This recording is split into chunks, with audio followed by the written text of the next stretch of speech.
Late at night, during a relentless rainstorm, I found myself alone in a remote weather monitoring cabin deep in the forest. The storm raged on, with rain lashing against the windows and thunder rumbling ominously in the distance.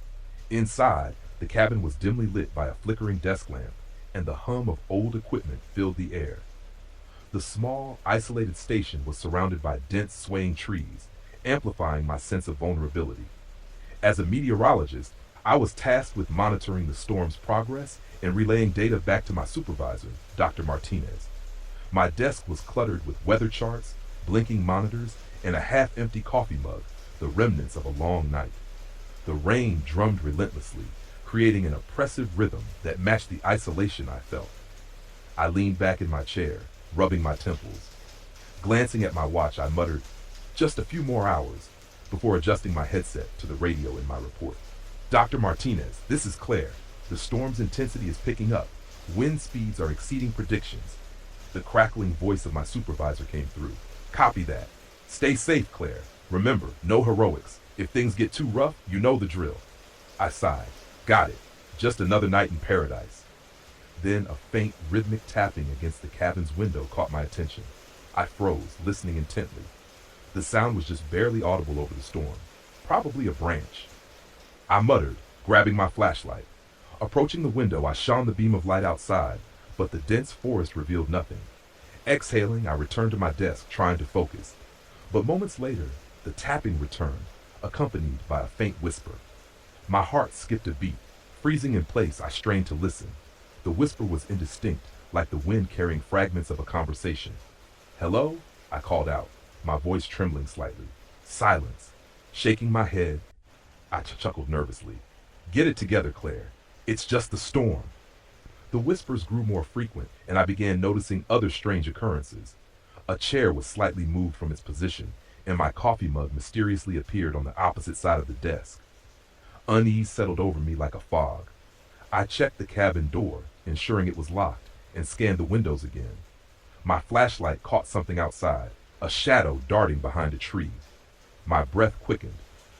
Grabbing the radio, I called out, "Dr. Martinez, I think someone's out here." There was a pause before his voice responded. "What do you mean, someone?" I hesitated. "I don't know, I saw something. Maybe it's just an animal, but it's creeping me out." Dr. Martinez's response was firm. "Stay inside, Claire. Keep the doors locked. The storm will pass soon." The radio crackled and went silent, leaving me alone with my growing fear. The power flickered, plunging the cabin into darkness. I fumbled for a lantern, lighting it to cast an eerie glow on the walls.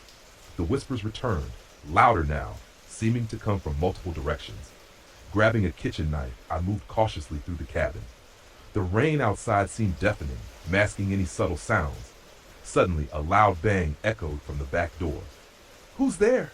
I shouted, my voice shaking. No response. Approaching the door, knife in hand, I peered through the small glass pane. Lightning illuminated the outside, revealing a pale face staring back at me, eyes wide and unblinking.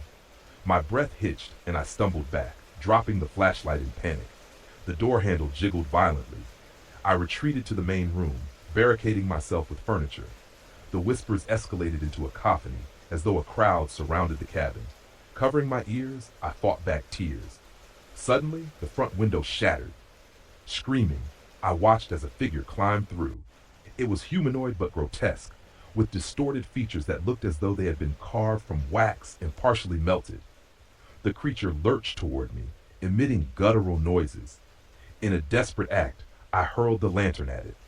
The flame engulfed the creature momentarily, eliciting an inhuman shriek before it vanished into the shadows. As dawn broke, the storm subsided. I sat trembling in a corner, clutching the knife.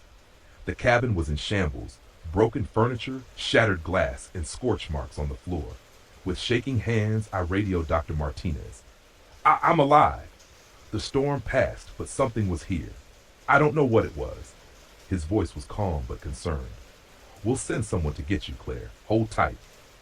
As I waited, my eyes were drawn to the ground outside the window. In the muddy earth surrounding the cabin were footprints, dozens of them, leading into the forest.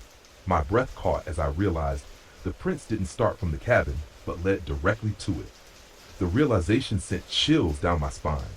The camera pans out, showing the cabin surrounded by dense forest, the ominous footprints disappearing into the trees as the story ends, leaving a lingering sense of dread.